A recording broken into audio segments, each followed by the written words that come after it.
From the studios of Farm Journal Broadcast, this is AgDay.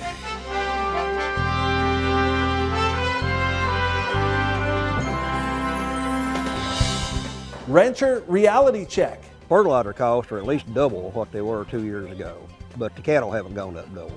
What cattle producers are facing right now in Tennessee.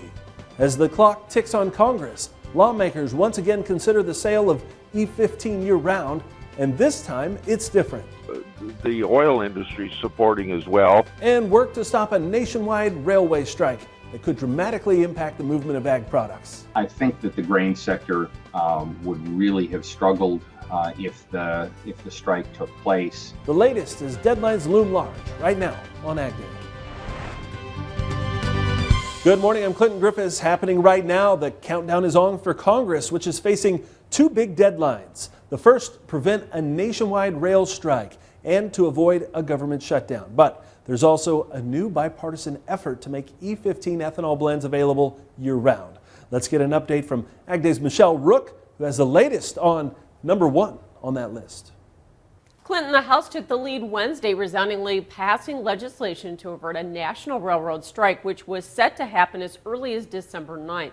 The Railway Labor Act empowers Congress to require rail companies and unions to accept labor agreements rejected by their members, and this was critical for the agricultural industry. 30% of all U.S. cargo by weight is shipped by rail, and a shutdown in service, even temporarily, would seriously cripple ag product movement and hurt commodity prices, including grain. I think that the grain sector would really have struggled if the strike took place. Obviously, that would have impacted basis levels here in the country as grain would back up in the system. Probably had the potential to shift some export sales to other places in the world. The threat of a strike was already halting economic activity, including energy and fertilizer sectors. Cash grain merchandisers telling AgDay their customers were already gearing up for it and looking at other modes of transportation, which are unfortunately also in crisis mode. All of that is going to have to shift to new places, whether that's barge or going down by trucks. It's funny, in the last few weeks, we've seen more bids for trucks going from even Minnesota all the way down to Texas, which is typically pretty rare and very expensive. It's estimated a strike would cost the U.S. economy $2 billion a day in lost gross domestic product. Now, the House has passed a separate measure to add 7 days of paid leave, a key demand of the employees. Once through the Senate, the legislation must be signed by the president. All right, thanks, Michelle. Lawmakers also under pressure to reach a budget deal by Friday, December 16th. If no agreement is reached by then, another stopgap spending measure will be needed. And now there's also a new push in Congress to make E15 ethanol blends available year-round. Farm State Senators, Republican Deb Fischer of Nebraska and Democrat Amy Klobuchar of Minnesota, unveiling the plan. It would allow for year-round sale of E15 and other blends of ethanol higher than the traditional 10%. Now, what's different this time? The plan has the support of the oil industry, specifically the American Petroleum Institute. Reuters says API started cooperating with biofuels groups after governors in major corn-producing states requested the EPA allow for expanded sales of E15 in their states, and that raised oil industry concerns about regulations differing between the states. Republican Senator Chuck Grassley of Iowa also throwing his support behind the bill. And I think some of it comes because, there's some discretion for governors to issue year-round E15. And I think that's why the oil industry got involved, because they know that several Midwestern governors are going to do exactly that. Now, it's not known if it will pass before the lame duck session in Congress ends. Last week, the Renewable Fuels Association and the American Petroleum Institute called on Congress to quickly adopt the legislation in order to bring certainty to the fuel market.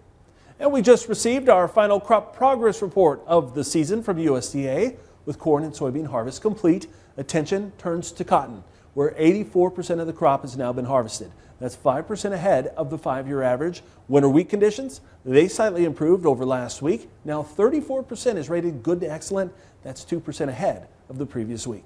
But cotton harvest may be delayed a bit in the Deep South after record high temperatures fired up storms that spawned tornadoes. The severe weather damaged several homes and buildings in at least 3 states. 2 people died when a tree fell on their mobile home. Close to 30 tornado reports were made.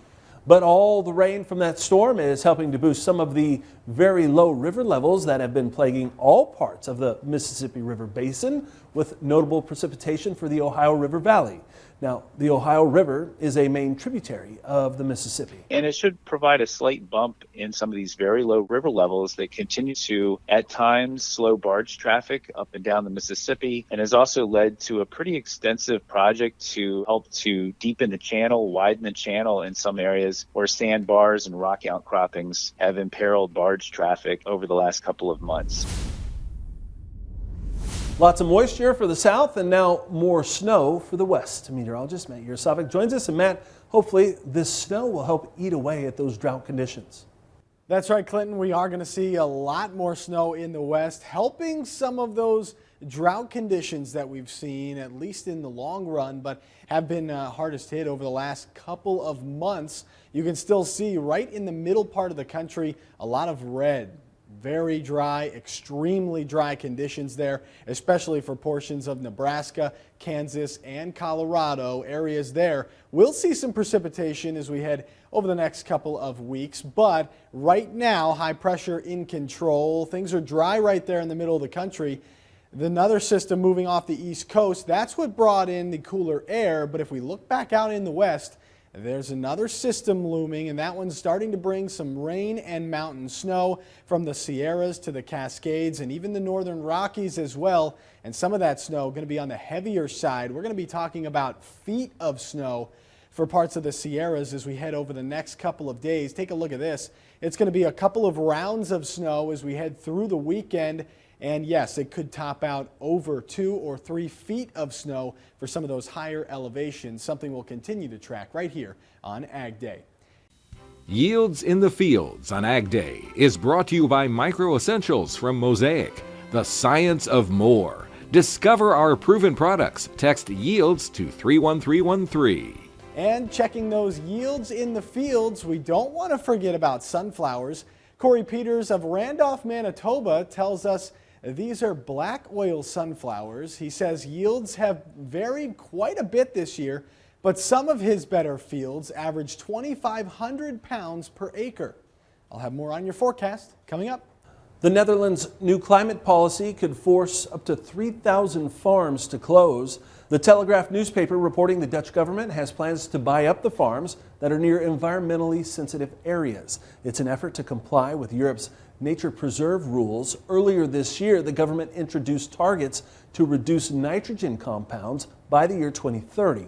It's reported the government will do compulsory purchases if not enough farmers volunteer.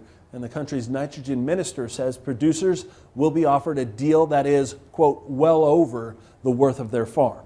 Now, the country's ag sector has been in crisis since a 2019 court ruling forced the government to cut nitrogen oxide and ammonia emissions. Thousands of farmers have staged protests, including blockading cities with tractors and burning hay bales along highways.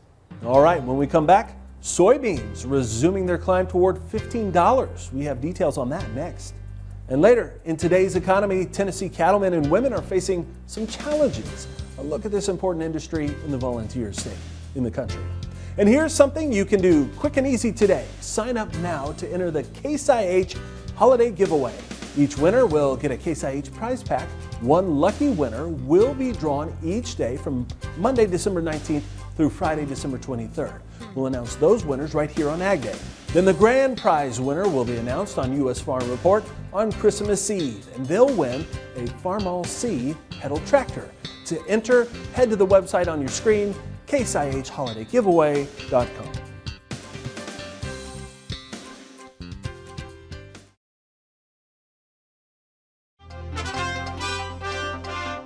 Corteva says it has signed an agreement to acquire one of the largest independent companies that makes biologicals in the industry. The deal is over Houston-based Stoller. Now, Stoller has operations and sales in more than 60 countries. In a news release, Corteva says the acquisition reinforces its commitment to providing farmers with biological tools that complement evolving farming practices. Stoller would be the second biologicals acquisition by Corteva this year. It recently announced it was also buying Symborg, a company with expertise in microbiological technologies. Soybean futures surged past previous resistance on the way to double-digit gains. Michelle Rook returns with markets now.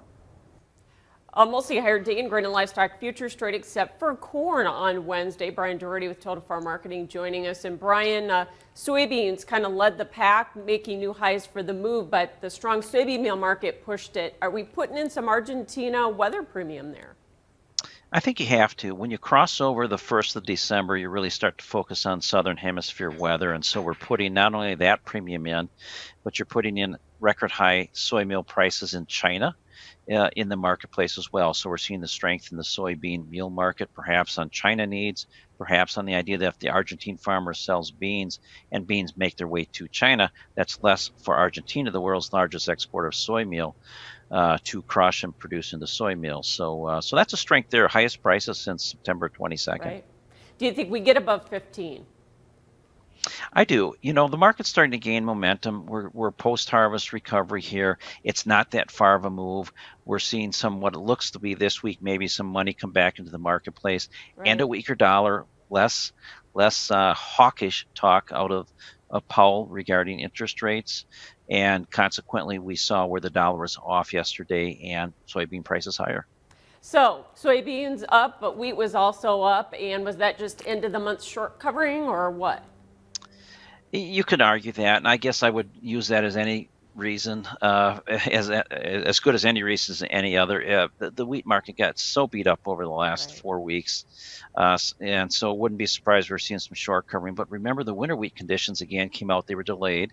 They came out. You only got 34% of the crop put to excellent. Another big chunk in poor to very poor category. And again, you start looking at Argentine dry weather. It's tough to argue negative for wheat prices right now after this sell-off. Why was corn not able to follow soybeans and wheat? My best guess is that the traders bought the wheat thinking that a better value than corn. There really isn't any new news in corn. I think farmers selling in corn might have ticked up just a little bit. As we talk to farmers, they're getting some good basis pushes. Okay. And I think they're looking at corn and saying, maybe I shouldn't get too greedy. I'm going to let some go. The ethanol number was off. The grind was off a little bit from last week. So there really wasn't anything friendly. I was a bit surprised, though, that with energy prices up, we still didn't see corn higher. All right. Thanks for your analysis. Brian Doherty, Total Farm Marketing. More AgDay coming up. To discuss marketing strategies, call 800-334-9779. AgDay is brought to you by Germinator Closing Wheels. Germinator Closing Wheels provide quicker emergence and are more consistent in dry conditions than any other closing wheels. Order 12 to 16 rows today and qualify for free shipping or 20% off an end zone moisture management package.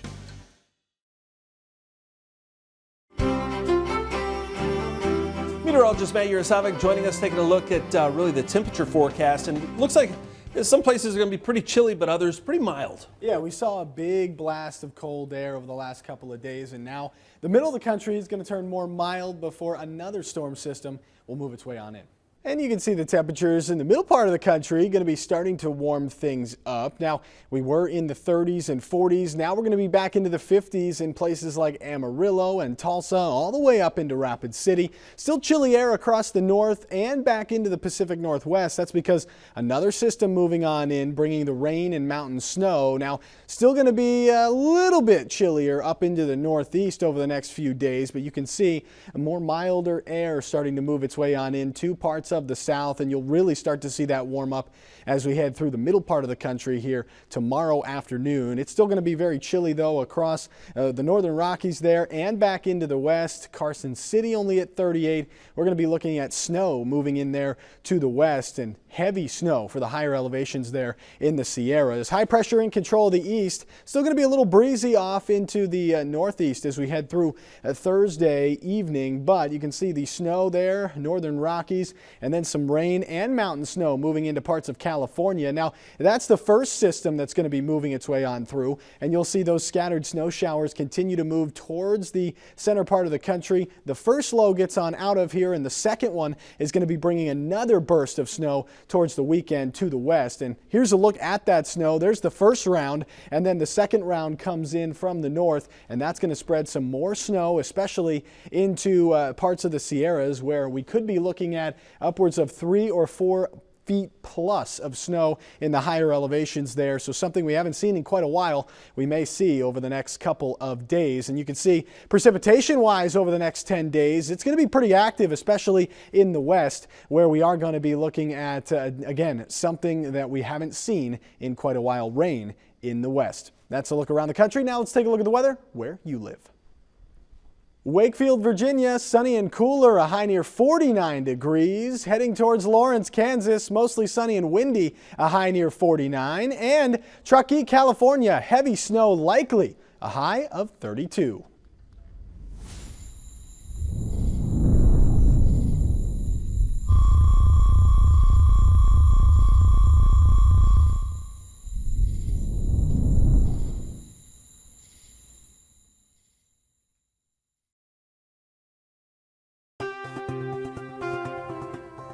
Packers last week were left with their largest negative margins in nearly 6 years. The Sterling Beef Profit Tracker reporting average cattle feeding margins were estimated at $165 per head. Now that's up $41 a head from the previous week, but beef packer margins were estimated at a $28 per head loss. That's the largest loss since January of 2017. Packer profits a year ago were $488 per head. Drovers reports the costs associated with finishing cattle have increased dramatically since April. And there are signs that beef cow slaughter may be slowing down. Darrell Peel of Oklahoma State University says the latest weekly numbers show slaughter was up 2.7% year over year. He says that's only the second week this year it was up less than 3%. Peel says at Oklahoma auctions, the weekly volume of cull cows was double last year from July through early November, but has declined in the past 2 weeks. He adds it seems likely many producers have adjusted herd inventories, given current hay and feed supplies, to be able to get through the winter despite those drought conditions. Year to date, beef cow slaughter is up more than 12% year over year. Raising cattle is a big part of the Tennessee farm economy. Up next, a trip to the pastures of the volunteer state and a look at why some producers are having a tough time in the country.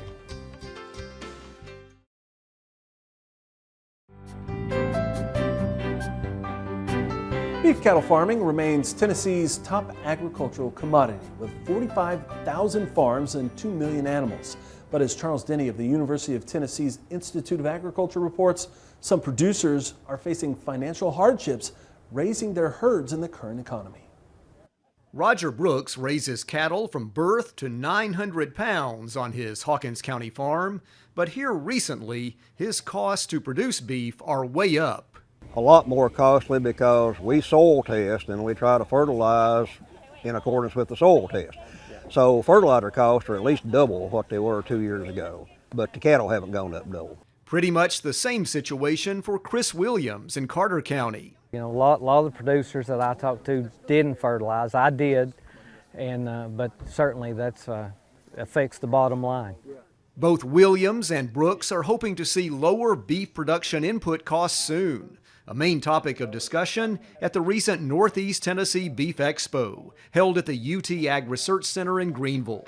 Beef farmers see increased expenses when it comes to cattle nutrition, growing forages with costly seed, and even diesel fuel to do pasture management. Other issues here: herd health, genetics, reproduction, and marketing strategies. So today we hope that our producers really see that science-based research that is produced right here at the research center, and now we're operating our educational arm through extension, and we hope that those producers are able to pick up a few nuggets to improve their operation, maybe reduce production costs. UT Extension's Master Beef Producer program has now been around since 2004. In 2020, The total economic impact of the program was estimated to be $22 million, and 3,000 producers were certified. Recently, the Master Beef program was recognized by the National Institute of Food and Agriculture with its Partnership Award for efficient use of resources. Extension leaders say the program works to produce excellent outcomes for farmers. Farmers and UTIA experts say beef cattle farming is a vital part of the economy for this region of the state, and everywhere in Tennessee for that matter.